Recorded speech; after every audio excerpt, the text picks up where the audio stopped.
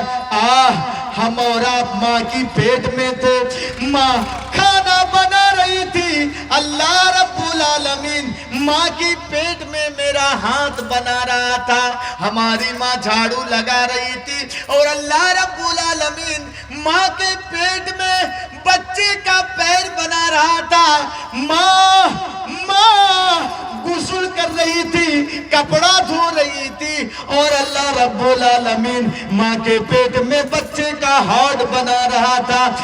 غور کر کے سنیے میرے بھائیوں، ماں دنیاوی کاموں میں مشغول تھی، اور اللہ رب العالمین ماں کے پیٹ میں بچے کی آنکھیں بنا رہا تھا۔ میرے بھائیوں، اور یہ ساری چیزیں اللہ اس وقت کر رہا ہے جبکہ ماں کو پتا بھی نہیں ہے کہ میرے بچے کا ہاتھ بن رہا ہے یا پیر، آنکھیں بن رہی ہے یا کان۔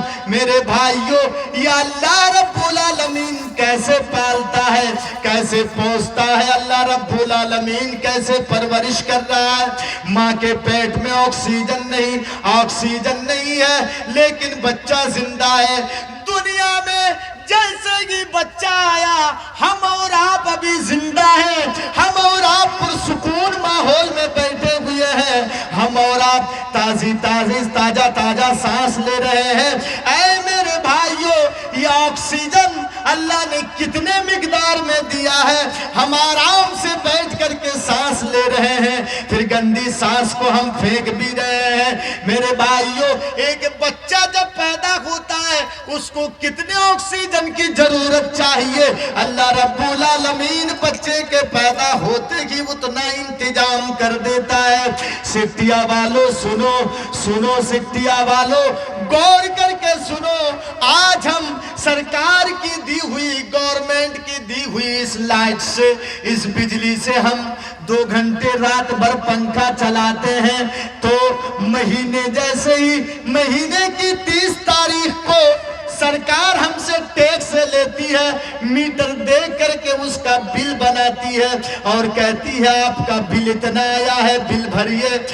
میرے بھائیوں، سرکار کی دی ہوئی بجلی سے ہم پنکھا چلاتے ہیں، سرکار کو ٹیکس دینا پڑتا ہے، سرکار کی دی ہوئی بجلی سے ہم بلب جلا کے روشنی حاصل کر رہے ہیں، مہینے میں ہم بل بھر رہے ہیں، سرکار کی دی ہوئی لائٹ سے ہم موٹر چلا کر کے مکئی گیہوں دھان ہم آباد کرتے ہیں، تو سرکار ہم سے ٹیکس لے رہی ہے۔ غور کریے میرے بھائیوں، اللہ رب العالمین، کوئی میرا باپ یہاں 40 سال کا بیٹا ہوگا، کوئی 50 سال کا ہے، کوئی 60 سال کا بوڑھا بیٹا ہوا ہے۔ میرے بھائیوں، ماں کے پیٹ سے پیدا ہونے کے بعد سے لے کر کے، ماں کی پیٹ سے پیدا ہونے کے بعد سے لے کر کے اس 40 اور 50 اور 60 سال تک اللہ رب العالمین جو ہم کو اور آپ کو آکسیجن دے رہا ہے، کبھی تو اللہ نے ٹیکس نہیں مانگا۔ اللہ رب العالمین آسمان سے بارش برسا رہا ہے، لیکن اللہ رب العالمین ہم سے ٹیکس نہیں لے رہا ہے۔ اسی کو کہتے ہیں رب اللہ رب العالمین کیسے پالتا ہے، کیسے پرورش کر رہا ہے۔ چلیے اتنا ہی بولوں گا، رب کے اوپر میں کتنا بولوں، بہت رات ختم ہو جائے گی، لیکن رب العالمین پہ تفسیر ختم نہیں ہوگی۔ اللہ کیسے کیسے پالتا ہے، اللہ اکبر۔ آپ کھانا وانا کھا کے بیٹھے ہیں، آپ اگر پیٹ بھر کے کھانا کھا کے بیٹھے ہیں تو معاف کیجئے گا، سٹیا میں، یہ سڑکوں میں اور گلیوں میں گھومنے والے کتے جس کو آپ بھگا دیتے ہیں، یہ کتا بھی خالی پیٹ نہیں سوتا ہے، اس کتے کو بھی اللہ روزی دیتا ہے۔ اللہ اکبر، اس کتے کو بھی اللہ روزی دیتا ہے۔ ایک معمولی چیونٹی جس کو آپ کبھی کبھی پیر سے انگلی سے ایسے کچل دیتے ہیں، ایک معمولی چیونٹی جس کو ہم اور آپ معمولی سمجھ رہے ہیں نا، دنیا کا کتنا بڑا ڈاکٹر ہے، ابھی مجھ کو کاٹیے تو کیا نکلے گا، دل، گردہ، پھیپھڑا نکلے گا کہ نہیں؟ ہمارے اندر جتنی چیزیں ہیں اتنی ہی چیزیں ایک ہاتھی کے اندر بھی ہیں. ہاتھی کو کاٹیے، ہاتھی کا بھی دل گردہ پھیپڑا سب نکلے گا. اتنی ہی ساری چیزیں ایک چیونٹی کے اندر بھی ہیں. کتنا بڑا غفور الرحیم ہے. اللہ اکبر. اتنی ہی ساری چیزیں ایک چیونٹی کے اندر بھی ہے. انسان کا ہارٹ ڈسٹرب کرتا ہے، ڈاکٹر اس کی بائی پاس سرجری کرتا ہے، آپریشن کرتا ہے. انسان جب بہرا ہو جاتا ہے، صحیح سے سن نہیں پاتا ہے، تو کان کا آپریشن کرتا ہے ڈاکٹر. ہے کوئی انجینئر، ہے کوئی ڈاکٹر جو ایک چیونٹی کو کاٹ کر کے اس کے ہارٹ کا بائی پاس سرجری کر دے؟ اللہ اکبر. نہیں. یہ جو ہم معمولی سمجھ رہے ہیں نا ایک چیونٹی کو، اس چیونٹی کو بھی اللہ روزی دیتا ہے. اور جانتے ہیں معمولی سمجھ رہے آپ، ارے ہم سے زیادہ طاقت ہے ان کے پاس. ارے مولانا کیا بات کر رہے ہیں؟ ہے ان کے پاس طاقت. میں خوشبو لگایا ہوں جنت الفردوس، وہاں تک خوشبو جائے گی. آپ اٹھ کے وہاں چلے جائیں گے، خوشبو یہاں تک نہیں پہنچے گی. ہمارے ناک میں اتنی طاقت نہیں ہے، یہاں تک خوشبو نہیں آئے گی. اتنی طاقت نہیں ہے ہمارے ناک میں، اتنی کشش نہیں ہے. لیکن جانتے ہیں ایک چیونٹی کے ناک میں اللہ نے وہ سونگنے کی کشش دی ہے کہ آپ 2 منزلہ آپ کا گھر ہے، اوپر میں آپ نے جلسے سے خرید کر کے جلیبی لے کر کے آپ رکھ دیے ہیں. اوپر میں آپ کے نیچے فلور میں چیونٹی ہے. وہ یہاں سے اس چیونٹی کو پتا چل جاتا ہے کہ میرے مالک نے آج 2 منزلے گھر کے اوپر میرے مالک نے مٹھائی رکھی ہے. اللہ اکبر. وہ چیونٹی اٹھتی ہے، پھر گر جاتی ہے، پھر دیوار میں اٹھتی ہے، پھر گر جاتی ہے. ایسے کرتے کرتے کرتے ایک وقت آ جاتا ہے کہ وہ چیونٹی اٹھنے میں کامیاب ہو جاتی ہے اور اپنی روزی تک وہ پہنچ جاتی ہے. تو معاف کیجئے گا، جیسے وہ انسانوں کا رب ہے، وہ اللہ رب العالمین چیونٹی کا بھی رب ہے. یہ تو میں نے آپ کو دکھایا کہ چیونٹی کے ناک کے اندر سونگنے کی یہ طاقت ہے. سننے کی طاقت دیکھیں آپ، چیونٹی کتنا سنتی ہے. ہاں یہ لاؤڈ اسپیکر ہے اسی لیے آواز جا رہی ہے. اس کو بند کر دیجئے، چلائیے، وہاں دور تک آواز نہیں جائے گی، کیونکہ ہمارے کانوں میں اتنی طاقت نہیں ہے کہ دور سے کوئی چلائے تو ہم سن پائیں گے. لیکن چیونٹی کے سننے کی طاقت آپ کو دکھاؤں. وہ گھوڑوں کے ٹاپوں کی آواز کو بھی سنتی ہے. اللہ اکبر. گھوڑے کے ٹاپوں کی آواز کو بھی سنیے. وَإِذَا تَوْ عَلَى وَادِ النَّمْلِ قالت نملة يا أيها النمل ادخلوا مساكنكم لا يحطمنكم سليمان وجنوده وهم لا يشعرون. آج میں سولو کر کے بتا رہا ہوں، صرف سمجھیا. میں نے کہا نا کہ میں آپ لوگوں کو آج پڑھاؤں گا تو پڑھیے. سننے کی طاقت دیکھیں گے. جب حضرت سلیمان علیہ السلام اپنے لاؤ لشکر کو لے کر کے جا رہے تھے تو قالت نملۃ، ایک چیونٹی نے جو تمام چیونٹیوں کی سردار تھی، اس چیونٹی نے کہا یا ایھا النمل ادخلوا، اے چیونٹیوں تم اپنے اپنے بلوں میں، اپنے اپنے سوراخوں میں، اپنے اپنے مسکنوں میں اندر چلے جاؤ. نہیں تو کہیں ایسا نہ ہو کہ سلیمان اور ان کی لشکر تم کو لاشعوری میں، جان بوجھ کر کے نہیں، لاشعوری میں تم کو روند ڈالیں، تم کو کچل دیں. دیکھا آپ نے گھوڑے کے ٹاپوں کی آواز کو بھی چیونٹی سنتی ہے. یہاں جانتے ہیں اللہ نے چیونٹی کی مثال کیوں دی؟ چیونٹی کی مثال کیوں دی ہے اللہ نے؟ اور ایک نکتہ یہاں یہ معلوم کر لیجئے، ایک کر کے سارے چیونٹی محفوظ ہو گئے. ایک چیونٹی کی بات تمام چیونٹیوں نے سن لی اور سننا تھا کہ سب محفوظ ہو گئے, بچ گئے, قتل ہونے سے, مارے جانے سے بچ گئے. ہائے رے انسان, ہائے رے بیوقوف انسان, ہائے رے گھمنڈی انسان, ہائے طاقتور انسان. ایک انسان انسان کی بات کو نہیں مان رہا ہے, ایک عالم عالم کی بات کو نہیں مان رہا ہے, ایک حاجی حاجی کی بات کو نہیں مان رہا ہے, ایک نمازی نمازی کی بات کو نہیں مان رہا ہے. ارے سیکھو, قرآن میں اللہ نے چیونٹی کی مثال دی ہے, چیونٹیوں سے سیکھو. ایک چیونٹی کی بات تمام چیونٹیوں نے مان لی اور ساری چیونٹیاں بات مان جب گئی تو محفوظ ہو گئی. اللہ اکبر. اللہ نے چیونٹیوں کی مثال دی ہے. کہیں کہیں اللہ نے کل انعام چوپائی کی مثال دی ہے, چوپائی کی. کہیں کہیں اللہ نے تو یہاں تک کہا ہے بل ہم عدل, صرف چوپائے نہیں, اس سے بھی بدتر انسان ہے. انسان اس سے بھی بدتر ہے. چلیے میرے بھائیوں, بات آگے بڑھ گئی.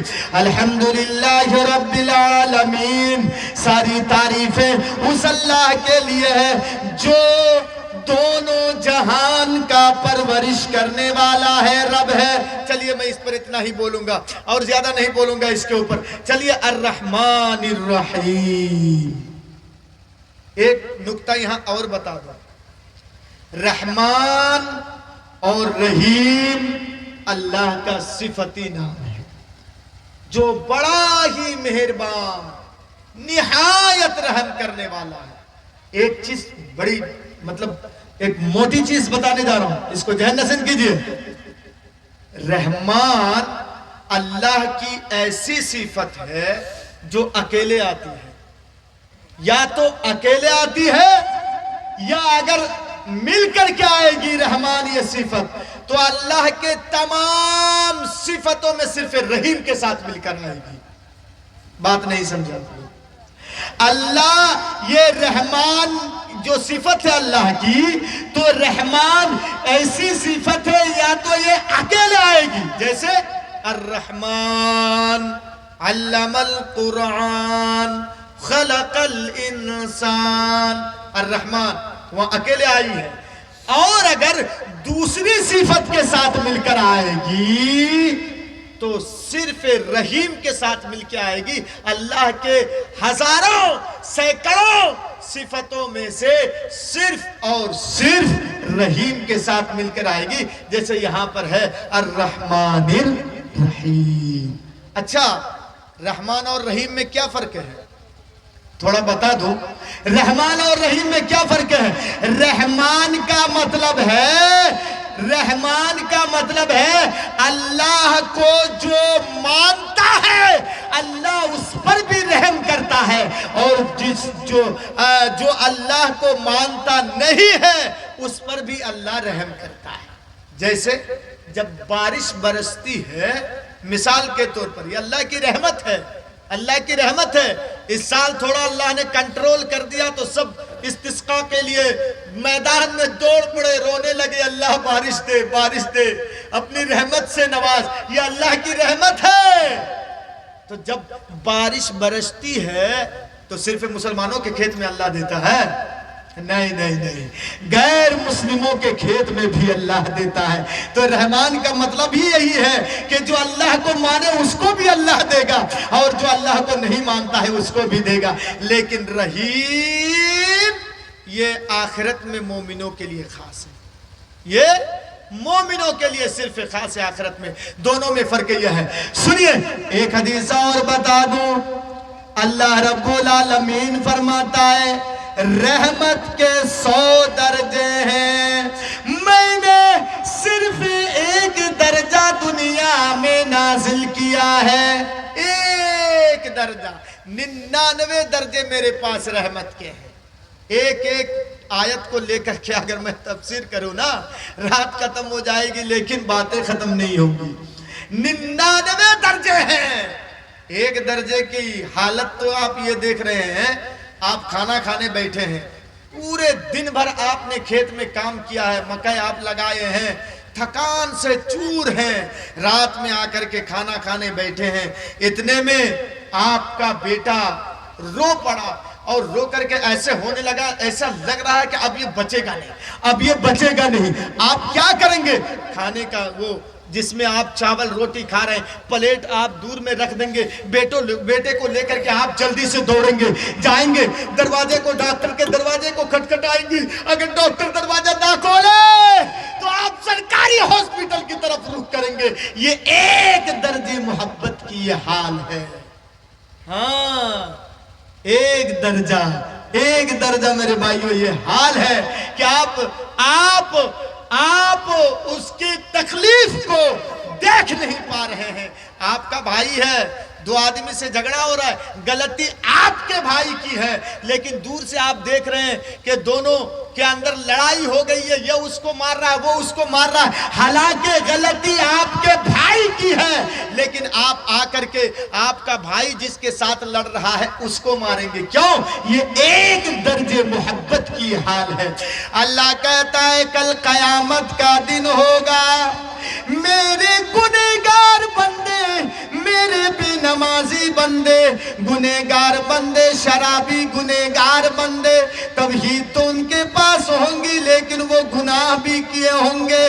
میرے گنہگار بندے سامنے کھڑے ہوں گے، میں ان گنہگار بندوں کے اوپر اپنی 99 رحمتیں نچھاور کر دوں گا۔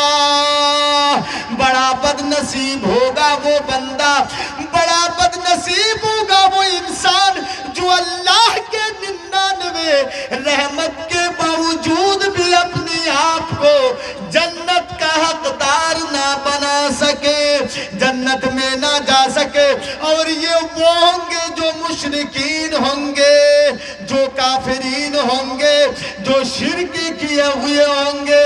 تو اللہ کے 99 رحمت ہے، صرف ایک درجہ اللہ نے دنیا میں بھیجا ہے، ایک درجہ۔ اسی کی حال یہ دیکھیں آپ نے اپنی بیٹی کی شادی دے دی ہے، سماج میں جو گھنونا چال چلا ہے جہیز، آپ نے برتن میں کچھ جہیز دے دیے، 2 کانچ کے گلاس دے دیے۔ آپ کی بیٹی روزانہ صاف کرتی ہے، الماری میں سجا کے اس کو رکھتی ہے۔ آپ ایک دن گئے ہیں بیٹی کے گھر میں، بیٹی سوچ رہی ہے میرا باپ آیا ہے، کانچ کے گلاس میں پانی پینے کے لیے دوں گا۔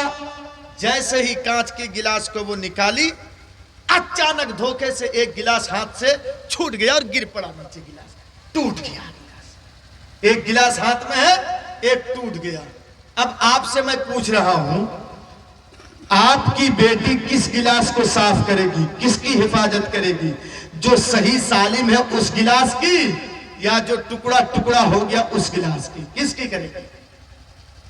ظاہر سی بات ہے کہ جو صحیح سالم ہے اس کی حفاظت کرے گی۔ آپ یہی جواب دیں گے۔ اور جو گلاس ٹوٹ گیا وہ جھاڑو لگا کر کے کانچ کے ٹکڑے کو ایک جگہ جمع کرے گی تاکہ کسی کے پیر میں چبھ نہ جائے، کسی کو تکلیف نہ ہو، اس کو اٹھا کر کے وہ کوڑے دان میں لے جا کر کے پھینک دے گی۔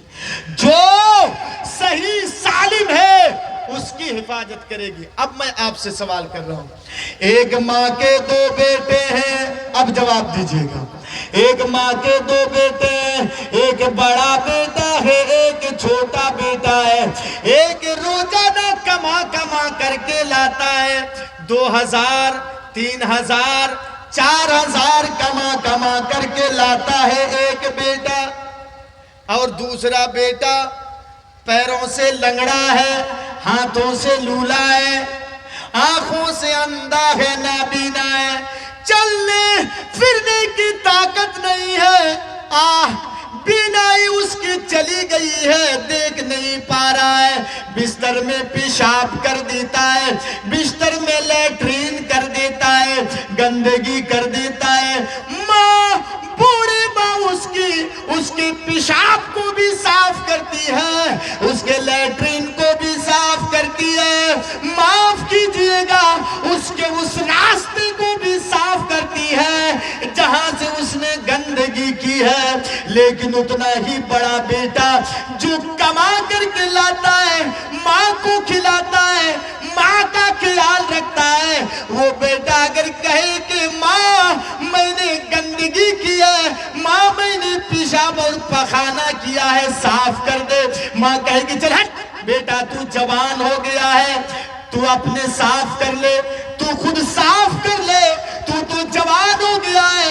لیکن اتنا ہی بڑا بیٹا بلکہ عمر میں اس سے بھی بڑا ہے، اس بیٹے کی گندگی کو ماں صاف کر رہی ہے، ماں اس کے اس راستے کو بھی صاف کر رہی ہے جس راستے سے اس نے گندگی کی ہے۔ میرے بھائیوں، ایک بوڑھی ماں جب اپنے اپاہج بیٹے پر، ایک لنگڑے بیٹے پر، ایک لولہے بیٹے پر، ایک اندھے بیٹے پر اگر ایک ماں اتنی مہربان ہو سکتی ہے، سکھیا والو تو اللہ کہتا ہے جب میرا گنہگار بندہ جو شراب پی پی کر کے گناہ اس نے کمایا ہے، جھوٹ بول بول کر کے جو گناہ اس نے کمایا ہے، چوری کر کے جو اس نے گناہ کیا ہے، زنا کر کے جو اس نے گناہ کیا ہے، جب ایک گنہگار بندہ میرے سامنے رات کی تاریکی میں جب دونوں ہاتھوں کو بلند کرتا ہے اور بلند کر کے جب 2 قطرے آنسو کے گراتا ہے اور مجھ سے دعا کر کے اپنے گناہوں کی چھما مانگتا ہے، اپنے گناہوں کی معافی مانگتا ہے، تو اللہ کہتا ہے میں اس ماں سے بھی زیادہ اس بندے پر میں مہربان ہو جاتا ہوں اور اس بندے کے گناہ کو میں معاف کر دیتا ہوں، معاف کر دیتا ہوں، معاف کر دیتا ہوں۔ یا اللہ رب العالمین کے پاس 99 رحمت ہے، اسی لیے اللہ کہتا ہے الرحمن الرحیم، وہ اللہ بڑا مہربان ہے، نہایت رحم کرنے والا ہے۔ ایک چیز یہاں سمجھ لیجئے، بڑا مہربان تو ہے، نہایت رحم کرنے والا تو ہے۔ کبھی یہ مت سوچئے کہ ارے چلیے شراب پی لیے، اچھا اللہ مہربان ہے معاف کر دے گا، آج میں نے نماز چھوڑ دی، اچھا ٹھیک ہے کل پڑھ لیں گے، اللہ سے دعا کر لیں گے اللہ معاف کر دے گا۔ آپ نے اس کے 10 روپے چرا لیے، اچھا اللہ سے معافی مانگ لیں گے اللہ معاف کر دے گا۔ غفور الرحیم تو اللہ ہے، اللہ معاف تو کر دے گا، لیکن اللہ بعد میں پھر کہہ رہا ہے میرے مہربانی کا فائدہ مت اٹھاؤ۔ بعد میں اللہ کہہ رہا ہے مالک یوم الدین، قیامت کے دن کا پورا میں مالک ہوں۔ دیکھو غفور الرحیم سن کے اتنا خوش مت ہو جاؤ کہ ہر چیز میں معاف کر دوں گا، بلکہ قیامت کے دن کا پورا مالک ہوں، میں قہار بھی ہوں، میں جبار بھی ہوں۔ میرے بھائیوں باتیں آگے بڑھ گئی، رات کا تقریباً 2 بج گیا ہے میرے بھائیوں، کیا فائدہ ہوا؟ یہ قرآن کریم کی جو پہلی سورت ہے میرے بھائیوں سورہ فاتحہ، بس میں مختصر کر کے صرف 3 آیتوں تک جا پہنچا ہوں، میں 3 آیتوں تک، اور 3 آیت سرسری میں ترجمہ کر دوں۔ اہدنا الصراط المستقیم، اللہ پہلے بندہ کی تعریف کرتا ہے، اللہ تو ساری کائنات کا پرورش کرنے والا ہے، اللہ تو رحمان ہے، تو رحیم ہے، اللہ تو قیامت کے دن کا مالک ہے۔ یہ تینوں چیزیں اللہ کے لیے ہے۔ اللہ کی تعریف کرنے کے بعد اس کے بعد بندہ کہتا ہے اللہ ہدایت کا راستہ دے دینا، اللہ ہدایت کا راستہ دکھا دینا۔ یہ دیکھیے مانگنے کا طریقہ، اور ہدایت کا راستہ کون سا؟ ہدایت کا راستہ سیدھا ہوگا، اور ہدایت کے راستے پر آدمی چلے گا۔ سنیے، آپ ہدایت کے راستے پر چل رہے ہیں، پیچھے مڑ کے دیکھ رہے ہیں کوئی ہے نہیں، دائیں مڑ کے دیکھ رہے ہیں کوئی ہے نہیں، بائیں مڑ کے دیکھ رہے ہیں کوئی نہیں ہے، سامنے دور تک دیکھ رہے ہیں کوئی نہیں ہے، تو اکیلے آدمی اگر ایک راستے پہ چلے تو وہ ڈر جاتا ہے، ڈر جاتا ہے کہ نہیں؟ وہ ڈر جاتا ہے کہ کہیں موجی جانور نہ آ جائے، کہیں شیر نہ آ جائے پھاڑ کے ہم کو کھا لے گا، وہ دائیں بائیں دیکھتا رہتا ہے۔ لیکن اللہ نے اہدنا الصراط المستقیم کی تفسیر صراط الذین انعمت علیہم سے کر دیا ہے۔ اے بندے مت ڈر، تو خوف مت کھا، جس راستے پر تو جا رہا ہے نا سامنے دیکھ، یہ شہداء کا راستہ ہے، شہداء جا رہے ہیں، صدیقین جا رہے ہیں، صالحین جا رہے ہیں، اولیاء اللہ جا رہے ہیں، مت ڈر۔ وہ دیکھو آگے آگے شہداء کا راستہ ہے، یہ صالحین کا راستہ ہے، یہ صدیقین کا راستہ ہے۔ جب وہ بندے کو معلوم ہو جاتا ہے کہ میرے آگے تو شہداء جا رہے ہیں، میرے آگے تو یہ صدیقین جا رہے ہیں، میرے آگے تو یہ فلاں جا رہے ہیں، تو اپنی اسپیڈ کو، چلنے کی اسٹائل کو، اپنی اسپیڈ کو اور تیز بڑھا دیتا ہے کہ میں ان لوگوں سے جا کر کے مل جاؤں۔ صراط الذین انعمت علیہم غیر المغضوب علیہم ولا الضالین۔ آخر میں کہا دیا گیا ہے کہ یہود و بندہ اللہ سے کہتا ہے، اے اللہ ان لوگوں کا راستہ مت دکھلا جو تیرے گیج و گجب کے شکار ہو گئے ہیں، یعنی یہود و نصارہ کے راستے پر نہ چلا۔ میرے بھائیوں یہ مختصر انداز میں سورہ فاتحہ کی میں نے تفسیر کر دی ہے۔ یہ قرآن کا واحد پہلا سورہ ہے میرے بھائیوں، اس سورت کو ام القرآن بھی کہا گیا ہے۔ میرے بھائیوں آج اس قرآن کے اوپر ساری دنیا کی نگاہیں پڑی ہوئی ہے۔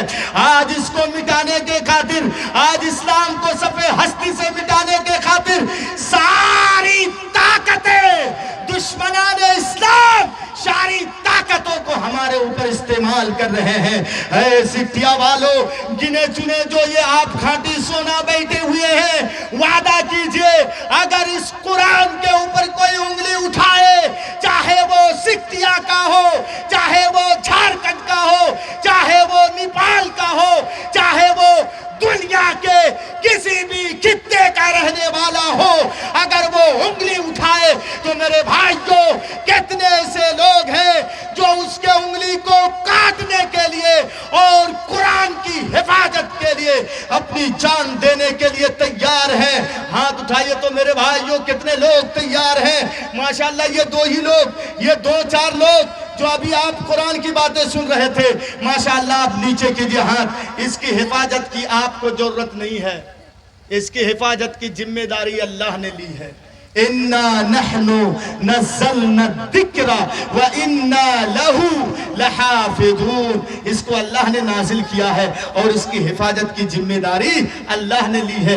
آپ کی حفاظت کی ضرورت نہیں ہے میرے بھائیوں، لیکن میرے بھائیوں آپ کو خون دینے کی ضرورت نہیں ہے، آپ کو جان دینے کی ضرورت نہیں ہے۔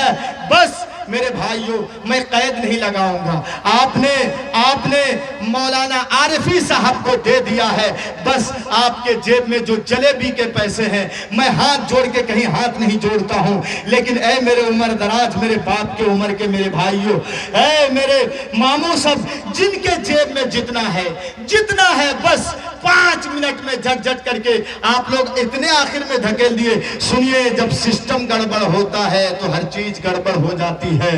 یہ آپ نے خالی میدان میں ہم کو دیا، بہت سے جگہوں میں دیتے ہیں لیکن چندہ بھی ہوتا ہے۔ میرے بھائیوں معاف کیجئے، اس مدرسے کے لیے دل سے کینہ حسد کو ہٹا کر کے میرے بھائیوں خالص قرآن و حدیث کے لیے، میرے بھائیوں میں اس قرآن کے لیے، جب یہ قرآن پہاڑ کے اوپر نازل کرنا چاہا اللہ نے، پہاڑ نے انکار کر دیا۔ میرے بھائیوں ہم گنہگار انسان، ہم نے اس کے بوجھ کو اٹھا لیا ہے۔ اے میرے بھائیوں میں اس قرآن کے خاطر، یہ قرآن جو آپ کے اس مدرسے میں صبح سے لے کر کے شام تک قال اللہ اور قال الرسول کی صدایں بلند ہوتی ہیں، اس کے لیے نعرہ لگا کر کے کھڑا ہو رہا ہوں۔